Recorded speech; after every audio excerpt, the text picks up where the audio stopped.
For the last several weeks, I haven't done any children's messages, and I thought today would be a good day to do a children's message. So hope you children are paying attention this morning. And I brought a little thing that you can do an activity on your own. I brought a sheet of paper, and mine is kind of pinkish red.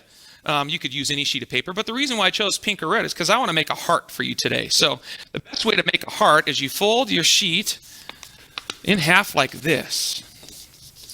Then you take your scissors. Now, I hope I don't mess this up.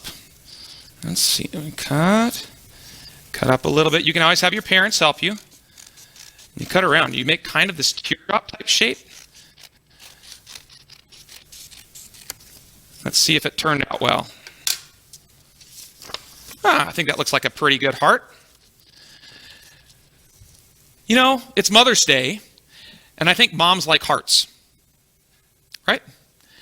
Well, and the reason why I say that is because your mom loves you, and you love your mom. And where does love come from? It comes from the heart.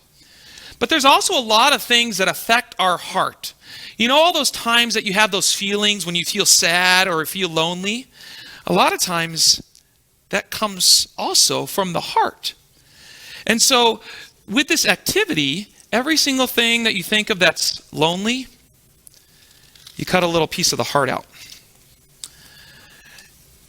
Every time that you feel sad, cut another piece of the heart out. Every time that something doesn't go right, you cut another piece of the heart out. And you just keep on cutting and cutting because we have a lot of feelings that mess up our heart, and we don't feel always very good, do we? We need our heart to be full. We want to have good feelings.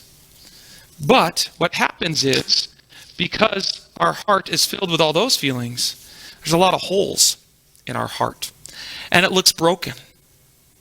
You know the best way to fix a broken heart? Is to turn to the Bible. Notice now how the heart and the holes are filled.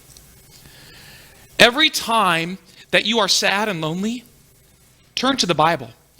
Talk to your mom and dad and ask them to share a Bible story with you, and your heart will start to fill up with the love of Jesus.